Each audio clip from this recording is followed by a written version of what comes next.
नमस्कार, न्यूज 18 में आपका स्वागत है। और चलिए इस वक्त की अहम खबर आपको बता देते हैं। मजदूरों पर सरकार मेहरबान। जी हां, गहलोत सरकार ने आखिरकार अपना वादा निभाया। प्रवासी मजदूरों के लिए फ्री बस सेवा। उन्होंने कहा कि साहब हम 1000 बसें बॉर्डर पर खड़ा करते हैं, बॉर्डर पे बसें खड़ी कर दी। और उन्होंने कहा कि सिर्फ आप हमें अनुमति दे दीजिए, हम मजदूरों को सड़क से उठाएंगे और यूपी के जिस जिस गांव में उनको छोड़ना वहां छोड़ेंगे। क्योंकि यूपी में लगातार लाठीचार्ज हो रहा था, परेशान हो रहे थे, भीड़ हो रही थी। सिर्फ एक अनुमति देनी थी यूपी की सरकार ने अनुमति नहीं दी। 2 दिन तक बसें वहां पर खड़ी रही। अब यूपी की सरकार ने एक नया ऑर्डर जारी कर दिया। कहते हैं कि आपको अनुमति हम तब देंगे जब आप हमें बसें सरेंडर कर दोगे। ये प्राइवेट बसें हैं जो कांग्रेस पार्टी के कार्यकर्ताओं ने अपने पैसे पर, कांग्रेस का जो खुद का कार्यकर्ता पैसा इकट्ठा कर उस पैसे से हायर की है। जो प्राइवेट बसें किराए पर ली जाती है उनको हम सरेंडर सरकारों को नहीं कर सकते। कह रहे फिर इनका फिटनेस सर्टिफिकेट लाओ, इनका परमिट लाओ और हमको सरेंडर करो। अरे एक सीधी परमिशन देनी है कि हाँ ठीक है, कांग्रेस के कार्यकर्ता जो बसें लेकर आए प्रियंका जी के कहने से वो ले, वो मजदूरों को उठाओ और गांव तक छोड़े, तो अच्छा काम था। उल्टा घुमाना, बेवजह तंग करना, इसका मतलब ये सब काम करना चाहिए था केंद्र सरकार को। केंद्र सरकार को दिल्ली में कंट्रोल रूम बना के मॉनिटरिंग करनी चाहिए थी, वो काम किया नहीं। और राजस्थान सरकार, राजस्थान में तो कुछ कर सकती है, लेकिन पूरे देश में केंद्र सरकार की जिम्मेदारी उन्होंने नहीं किया। आज पायलट साहब ने कैंप का दौरा किया, हम लोग यहाँ पर आए, आप सब देख रहे हैं। राजस्थान एकमात्र ऐसा राज्य है जहाँ लाठीचार्ज नहीं है, जहाँ बेवजह मजदूर के साथ अन्याय नहीं है। जो कहते हैं वो करते हैं। श्रमिक बसें चल रही है, ट्रेनें चल रही हैं और रेल मंत्री पीयूष गोयल लगातार झूठ बोल रहे हैं और लगातार कह रहे हैं कि हमने ट्रेनें चला दी। तो पूरे देश में आप ट्रेनें खोल दो, कंट्रोल रूम दिल्ली में बना दो, प्रधानमंत्री जी खुद आगे आए, मजदूरों का दर्द मिटा दे, सारी परेशानी दूर हो जाएगी।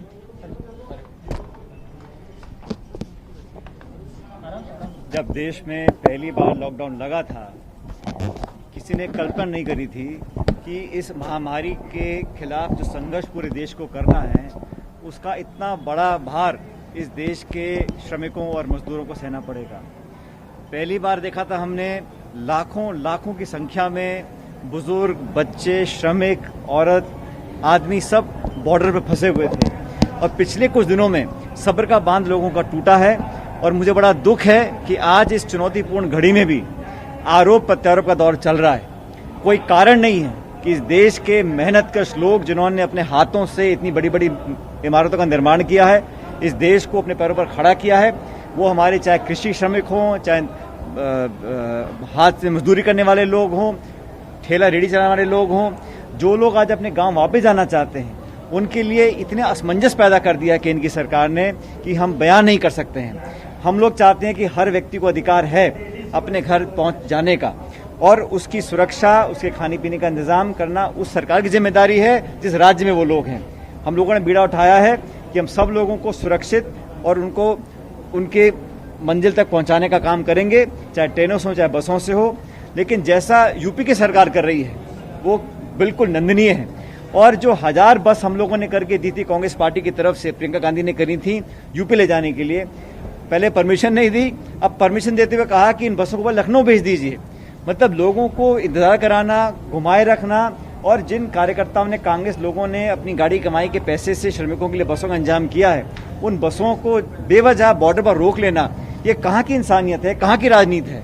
हम लोग जिम्मेदारी समझते हैं। आज राज्य सरकार, केंद्र सरकार को मिलकर लाखों करोड़ों लोगों के जो आंसू में पहुंचने चाहिए वो लोग अपने घर तक पहुंच सकें। इन लोगों के अंदर निराशा है, बेरोजगार हो गए हैं, खाने को सामग्री खत्म हो रही है, इतने हफ्ते निकल गए और आज तक कोई ठोस नीति केंद्र सरकार ने बनाई नहीं है।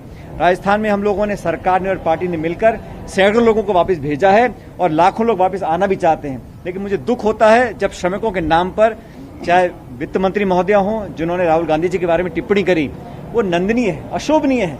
अगर किसी का दुख बांटना, किसी श्रमिक को मदद करना, उसको बॉर्डर तक पहुंचाना, उसके लिए बस का इंतजाम करना, ये कहां से दिखावा हो गया। और मैं पूछना चाहता हूं केंद्र की सरकार से कि आपने इतने 20 लाख करोड़ रुपए का पैकेज की अनाउंसमेंट करी, उसमें गरीब के हाथ में कितना पैसा आया? जो श्रमिक अपने घर गांव जाना चाहते हैं उनकी व्यवस्था के लिए कितना पैसा आपने इयरमार्क किया है? सिर्फ लोन एक मेला लगा दिया कि लोन ले जाओ, बाद में चुकाते रहना। ये बिल्कुल दोहरी नीति है, इसकी हम भर्त्सना करते हैं। लेकिन हम लोगों ने प्रण लिया है, कांग्रेस लोगों ने, पूरे हिंदुस्तान में जहां कोई व्यक्ति परेशान है, अटका हुआ है, उसके लिए पैसे का इंतजाम करेंगे, उसको खाने का इंतजाम करेंगे, उसको घर पहुंचाएंगे। इस इतने महत्वपूर्ण कठिन समय में हम सबको एकजुटता का परिचय देना चाहिए। लेकिन मुझे खेद से कहना पड़ रहा है कि केंद्र सरकार उनके नेताओं ने बेवजह बयानबाजी कर इन मासूम गरीब पिछड़े हमारे जो श्रमिक साथी हैं इनके ऊपर राजनीति कर रहे हैं। अब समय आ गया कि अब सामने आकर इन लोगों को घर पहुंचाना चाहिए। हम लोग आज कुछ बसों का रवाना कर रहे हैं, कुछ छत्तीसगढ़ जाएंगे, कुछ बिहार बंगाल जाएंगे, लेकिन हमारी तरफ से कोई कमी रखी नहीं जाएगी। मैं उम्मीद करता हूँ केंद्र सरकार इस बात से कुछ सबक लेगी। प्रियंका गांधी ने काफी संख्या में आ रहे हैं, तो उनके रोजगार की आपने बात की थी, नरेगा की। आज राजस्थान में 29 दिन के अंदर पहली बार मैंने मीटिंग करी थी 17 अप्रैल को। राजस्थान में सिर्फ 62,000 लोग नरेगा से काम ले रहे थे। आज वो संख्या 34 लाख हो गई है। 28 दिन के अंदर 62,000 से हम 34 लाख पर पहुंचे हैं। और हिंदुस्तान में राजस्थान नंबर 1 राज्य है जहां गांव देहात में लोगों को नरेगा से रोजगार मिल रहा है। और हमने कहा है जो हमारे साथी श्रमिक वापस अपने प्रदेश में आएंगे उन लोगों के लिए हम आसानी से जॉब कार्ड बनाएंगे, उनकी कहाँ ट्रेनिंग करा सकते हैं वो भी कराएंगे, लेकिन सरल और आसान तरीके से उन लोगों को काम मिले, उनके जॉब कार्ड बने, इस बात के लिए मैंने डिपार्टमेंट को दिशा निर्देश दिया हुआ है। ग्रामीण सर यूपी सरकार को जो 1000 बसें भेजी है उस पर बीजेपी सवाल उठा रही है। उस 1000 में से 2 व्हीलर और 3 व्हीलर गाड़ियां हैं ज्यादा। बीजेपी ने बाकायदा प्रवक्ताओं ये नुक्ताचीनी करना बंद करें। सारी बसेस बॉर्डर पर खड़ी हैं, 2 दिन हो गए हैं और बसों को हम भेज रहे हैं। उत्तर प्रदेश, हरियाणा, पंजाब जहां जहां हम भेज सकते हैं अपने बसों से भेज रहे हैं। लेकिन आप जानबूझ के परमिशन ना दो और फिर हम नेताओं के ऊपर उंगली उठाओ, आरोप प्रत्यारोप करो।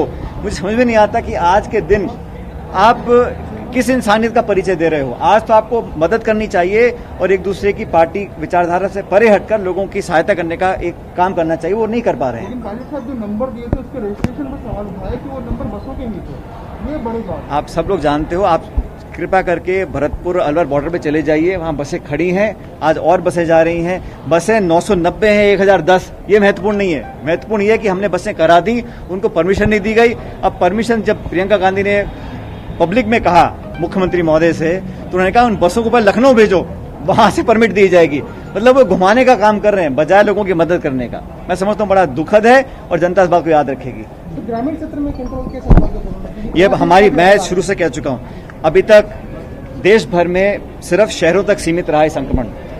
इस संक्रमण को किसी भी कीमत पे हम ग्रामीण क्षेत्र में फैलने की इजाजत नहीं दे सकते हैं। चाहे कुछ करना पड़े, हमें इसको यहाँ पर है कंटेनमेंट जोन, रेड जोन में रोकना पड़ेगा। और स्ट्रिक्ट प्रोटोकॉल हम लोगों ने डेवलप किया है राज्य स्तर पर, जिला स्तर पर, ब्लॉक स्तर पर, पंचायत स्तर पर। हर जनप्रतिनिधि, हर अधिकारी, हर कर्मचारी इसमें लगा हुआ है कि संक्रमण गाँव में ना फैले। इस देश में अभी हमारा रिकवरी रेट अच्छा है, लेकिन गांव में हमारा हेल्थ इंफ्रास्ट्रक्चर इतना मजबूत नहीं है। अगर भगवान न करे ये संक्रमण गांव में फैल गया तो संभालना बहुत भारी पड़ जाएगा। हमने पूरा डिपार्टमेंट ने, मंत्रालय ने, हम सब इसमें लगे हुए हैं कि कैसे इसको कंटेन करें, क्वारंटाइन करें, होम क्वारंटाइन करें, लेकिन ये संक्रमण गांव में ना फैले, हमारी पहली प्राथमिकता है।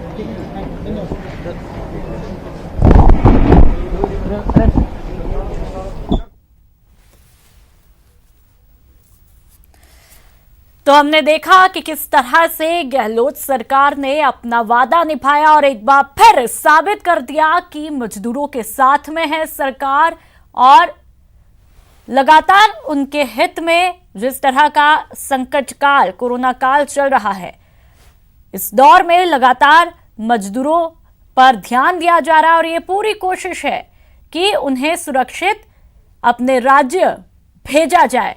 और इसी वादे को निभाते हुए प्रवासी मजदूरों के लिए फ्री बस सेवा शुरू कर दी है। और हमने देखा कि सचिन पायलट ने भी बताया, डिप्टी सीएम ने बताया कि किस तरह से लगातार सरकार जो है वो हर पहलू पे ध्यान दे रही है, मजदूरों के साथ में है। और जो है सचिन पायलट बसों को रवाना करेंगे और अब बसों में बैठाकर उन्हें अपने घर, अपने गृह राज्य भेजा जाएगा। और अहम जानकारी आपको ये दे दें कि अजमेर रोड स्थित 200 फीट चौराहे से तमाम बसें जो हैं वो रवाना होंगी। और इस बीच पूरा सोशल डिस्टेंसिंग का भी ध्यान रखा जाएगा। जो नियम है उसी के मुताबिक उन्हें सुरक्षित अपने गृह राज्य भेजा जाएगा। और संवाददाता गोवर्धन हमारे साथ ज्यादा जानकारी के लिए सीधा जुड़ चुके हैं। गोवर्धन, एक बार फिर ये साबित हो गया है कि गहलोत सरकार मजदूरों के साथ। बिल्कुल, देखिए यहाँ पर बुधिया स्कूल में करीब 100 से ज्यादा जो प्रवासी मजदूर हैं, अलग अलग स्टेट्स के हैं, उनको थोड़ी देर में यहाँ अपने अपने गृह क्षेत्रों के लिए रवाना किया जाएगा। आप देख सकते हैं ये बुधिया स्कूल है जहाँ पर इनके लिए एक राहत शिविर बनाया गया था। इस राहत शिविर में यूपी, बिहार, छत्तीसगढ़ से मध्य प्रदेश सहित कई स्टेट्स के जो प्रवासी मजदूर थे उनको यहाँ राहत शिविर में रखा गया है। आज इन प्रवासी मजदूरों को अपने अपने घरों के लिए रोडवेज की बसों से रवाना किया जा रहा है। हमारे साथ कुछ प्रवासी मजदूर मौजूद हैं, उनसे बातचीत करते हैं। कहाँ से हैं आप, कौन से स्टेट से हैं और अभी कहाँ से आए थे? फारला से। कैसी व्यवस्थाएं रही अब तक यहाँ जो आप? अच्छा, बहुत अच्छा। यहाँ राहत शिविर में कितने दिन रहे आप? 1 दिन। अच्छा। हाँ। हमारे साथ आप देख सकते हैं यहाँ बस को रवाना कर रहे हैं। ये रोडवेज की बसें, स्पेशल बसें चलाने का फैसला राज्य सरकार ने 17 तारीख को लिया और आज से इसकी शुरुआत हो रही है। इन स्पेशल बसों के जरिए जो लेबर हैं, प्रवासी श्रमिक हैं, उनको सबसे पहले यहाँ पर चप्पल, जूते यहाँ पर उनको भेंट किए जा रहे हैं। पानी और चाय नाश्ते की उनकी व्यवस्था की गई है। सबको पानी की बोतल्स और चप्पल और जो रास्ते में जो आवश्यक चीजें हैं वो भी यहाँ पर सचिन पायलट और प्रताप सिंह खाचरियावास इन प्रवासी मजदूरों को बस में रवाना करने से पहले वितरित कर रहे हैं। और उसके बाद अलग अलग ये जो रोडवेज की बसें हैं उनमें इन प्रवासी मजदूरों को रवाना किया जाएगा। ये श्रमिक स्पेशल बसें हैं जो श्रमिक ट्रेन की तर्ज पर राजस्थान सरकार ने चलाई है। जयपुर से इसकी शुरुआत है। अन्य जो जगह है प्रदेश की वहां से भी रोडवेज की इन बसों को अलग अलग समय में चलाया जाएगा। अभी सचिन पायलट इन मजदूरों को, बिल्कुल इन तस्वीरों में देखा जा सकता है कि सचिन पायलट खुद यहाँ पर आगे आकर मजदूरों के लिए व्यवस्थाएं कर रहे हैं, उनके खाने पीने के इंतजामात किए जा रहे हैं। साथ ही गोवर्धन, एक अहम जानकारी, कुल यहाँ से कितनी बसें अभी रवाना होने वाली है?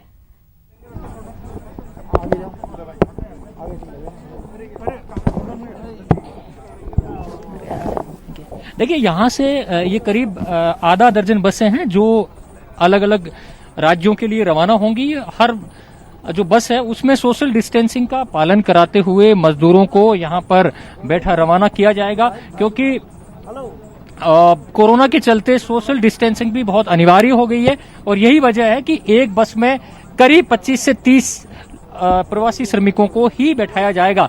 आप देख सकते हैं ये जो मजदूर हैं ये इन बसों में सवार हो रहे हैं सोशल डिस्टेंसिंग का पालन करते हुए। आप देख सकते हैं ये बस है रोडवेज की जो इन प्रवासी मजदूरों को अलग अलग जो इनके स्टेट है उसके हिसाब से वहां छोड़ने के लिए उनको रवाना की जाएंगी। श्रमिक स्पेशल बसें इनका नाम दिया गया है। हमारे साथ एक महिला प्रवासी मजदूर हैं। हाँ। कहाँ से आए थे आप और कहाँ जाएंगे? फालना से आए थे। फालना से। अच्छा, क्या काम करते थे? मजदूरी कर रहे थे नमकीन का। अब तक जो यहाँ व्यवस्थाएं रही थी, कहाँ से आए थे और कितने दिन रहे थे रात शिविर में? रात को आए थे मैं। अच्छा, कहाँ से आए थे रात को? फालना से। फालना से। और आगे कहाँ जाएंगे? आगरा। हाँ जी, आगरा। आगरा जाएंगे। पूरी रास्ते में जो आप आए थे, पैदल आए थे या किसी साधन में आए थे? ट्रक से आए थे। तो आप देख सकते हैं अलग अलग जो ये फालना से आए हुए मजदूर हैं जिनको आगरा के लिए रवाना किया जा रहा है। यूपी, बिहार, छत्तीसगढ़ और मध्य प्रदेश, ये 4 ऐसे स्टेट हैं जहां के जो प्रवासी मजदूर हैं वो राजस्थान में ज्यादा हैं। और प्रवासी मजदूरों को पैदल चलते हुए देख करके 17 तारीख को राजस्थान सरकार ने फैसला किया था कि श्रमिक स्पेशल ट्रेन की तर्ज पर ही स्पेशल बसें, श्रमिक स्पेशल बसें चलाई जाए, क्योंकि श्रमिक स्पेशल ट्रेन के लिए एक बाध्यता ये है कि वहां कम से कम 1100 से 1200 जब यात्री हों तभी श्रमिक स्पेशल ट्रेन बुक होती है। कई जगहों पर 100, 150 या इससे कम संख्या में जो मजदूर थे उनके लिए बड़ी समस्या थी, क्योंकि वो ट्रेन में नहीं जा सकते थे। उनके लिए ये श्रमिक स्पेशल बसें चलाई गई हैं। तो अब बिल्कुल गोवर्धन, साथ ही मैं ये चाहूंगी कि आप किसी श्रमिक से बात करें और ये जानने की कोशिश करें कि अब वो कैसा महसूस कर रहे हैं, क्योंकि आखिरकार वो अपने गृह राज्य लौटने जा रहे हैं। बिल्कुल, देखिए हम ये बस है जिसमें ये श्रमिक हैं वो रवाना हो रहे हैं जी। ये आगरा उत्तर प्रदेश के लिए ये बस जा रही है, श्रमिक हैं। क्या नाम है भैया जी आपका? लक्ष्मण। हाँ जी, लक्ष्मण लक्ष्मण कहाँ से आए और कहाँ जाएंगे? छत्तीसगढ़ से क्या कहते हैं सर, जाना है छत्तीसगढ़ में कौन सी जगह जाएंगे? ये बलरामपुर। अच्छा, अभी तक कहाँ थे? अभी तो यहीं पे क्या कहते हैं, कैसी व्यवस्थाएं रही अभी तक? ठीक है। व्यवस्थाएं ठीक है। तो श्रमिक कह रहे हैं कि व्यवस्थाएं अभी तक ठीक रही थी। और भी श्रमिक हमारे साथ मौजूद जी। हैं। आप कहाँ से आए? हम लोग वहाँ अजमेर से अच्छा, पैदल आए थे या किसी साधन में आए थे? कुछ ट्रक से आए थे और पैदल, दोनों ट्रक वाले ने भाड़ा लिया? भाड़ा लिया है थोड़ा, कितना पैसा लिया ट्रक वाले ने? 120 रुपया लिया है। अच्छा, और उसके बाद में यहाँ पर कुछ ले लिए हैं। तो आप देख सकते हैं कई मजदूर ऐसे भी हैं जो ट्रकों में यहाँ पर आए थे और उनसे किराया भी वसूल किया गया। खैर, आखिर अब ये अलग अलग जो स्टेट के मजदूर हैं ये अपने अपने गृह क्षेत्रों के लिए रवाना होंगे। ये एक बस है, ऐसी 5-6 बसें और हैं। अलग अलग जगहों के जो मजदूर हैं उनकी शिकायतें भी अलग अलग हैं। आपने देखा होगा एक मजदूर ये भी कहते हुए दिख रहे थे कि ट्रक वाले ने उनसे भाड़ा लिया था।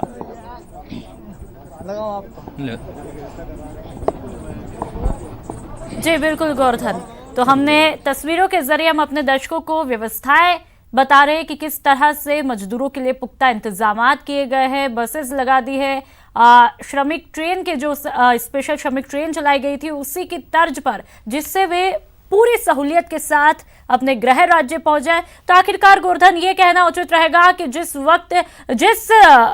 वक्त का इंतजार था, जिस लम्हे का इंतजार था, वो लम्हा आखिरकार आ ही गया इस संकट काल के बीच।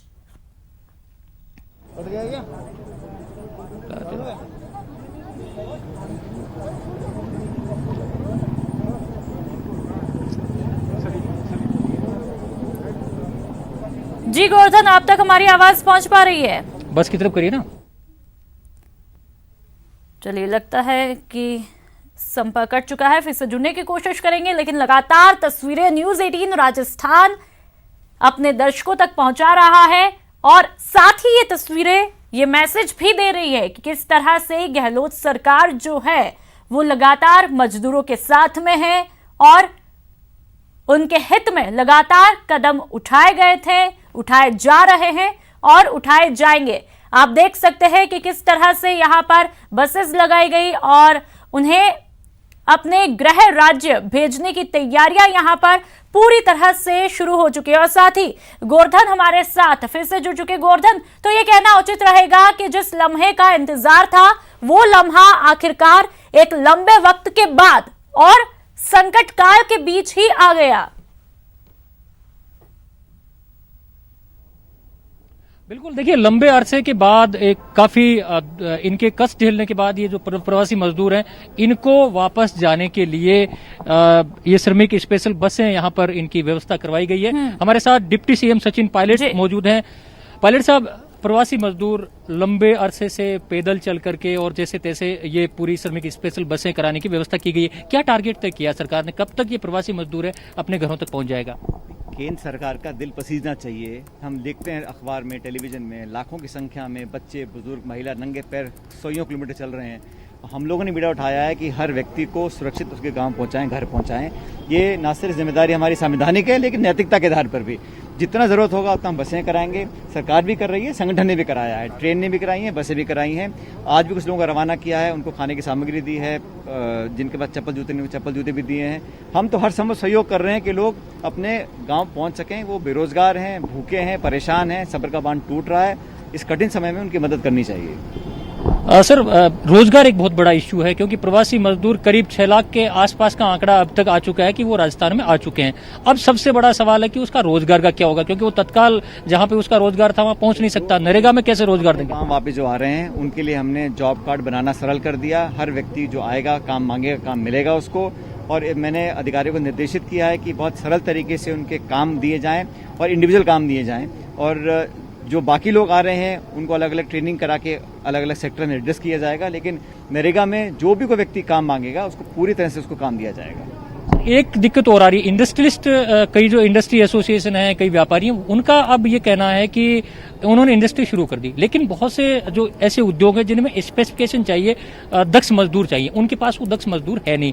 क्या ये जो मजदूर अवेलेबल है, इससे आप एक्सचेंज बना के और सप्लाई करेंगे? एक्सचेंज बनाए, सरकार ने घोषणा भी करी है, उनको लिस्ट करेंगे किसको कहाँ ट्रेनिंग करा सकते हैं, ताकि उद्योगों को चलाने के लिए पर्याप्त जो उनको गुणवत्ता चाहिए श्रमिकों को, वो देने का काम भी सरकार करेगी। आखिरी सवाल, यूपी में जिस तरह का चल रहा है, प्रियंका गांधी ने निर्देशित किया कि अलग अलग बसें वहां पर भेजी जाए प्रवासी श्रमिकों के लिए, लेकिन पिछले 2 दिन से हम देख रहे हैं जिस तरह की राजनीति प्रवासी श्रमिकों को लेकर के हो रही है, समाज का जो आम तबका है या जो लेबर है, वहां से अच्छा फीडबैक नहीं आ रहा। वो ये कह रहे हैं कि श्रमिकों के नाम पर ये राजनीति क्यों की जा रही है, समाधान क्या है इसका? समाधान ये है कि इस पर राजनीति बंद कर देनी चाहिए, जिससे जितना बन पड़ सके करना चाहिए। सोनिया गांधी जी ने कहा कि अगर सरकार नहीं कर पा रही है तो हम लोग करेंगे, हमने बसें करके भेजनी चाहिए। बॉर्डर पर रोक लिया गया, यूपी सरकार परमिशन नहीं दे रही है, किस कारण नहीं दे रही है हमें पता नहीं है। तो ये आरोप प्रत्यारोप का समय खत्म हो चुका, लोगों के आंसू पहुंचने का समय है। सब लोगों से निवेदन करता हूं, सब बातें खत्म कर लोगों को घर जाने की इजाजत दी जाए, और जिससे जो बन पड़ सके सरकार से, संगठन से, व्यक्तिगत रूप से उस काम को करना चाहिए। तो डिप्टी सीएम सचिन पायलट का ये कहना है कि मजदूरों के मुद्दे पर राजनीति बंद कर देनी चाहिए और अब लोगों के आंसू पोंछने का वक्त है। जो पीड़ित मजदूर हैं उनके आंसू पोंछने का वक्त है। अब देखना होगा आने वाले वक्त में मजदूर कितने वक्त में घर पहुंच पाता है। लेकिन राजस्थान सरकार ने प्रवासियों के लिए, प्रवासी श्रमिकों के लिए श्रमिक स्पेशल बसें आज से शुरू कर दी है और धीरे धीरे जो मजदूर हैं वो अपने अपने घरों की ओर लौटना शुरू हुआ है। जी गोवर्धन, आप लगातार नजर बनाए रखें और लगातार हम दिखा रहे हैं कि किस तरह से मजदूरों के हित में सरकार कदम उठा रही है। और अब श्रमिक स्पेशल ट्रेनों के बाद में अब उसी की तर्ज पे स्पेशल बसेस भी चलाई जा रही है और हमने देखा कि किस तरह से मजदूरों को पूरी व्यवस्थाओं के साथ में सुरक्षित पहुंचाने का बीड़ा जो है वो सरकार ने आखिरकार उठा लिया है। और यहां पर रुकेंगे एक छोटे से ब्रेक के लिए।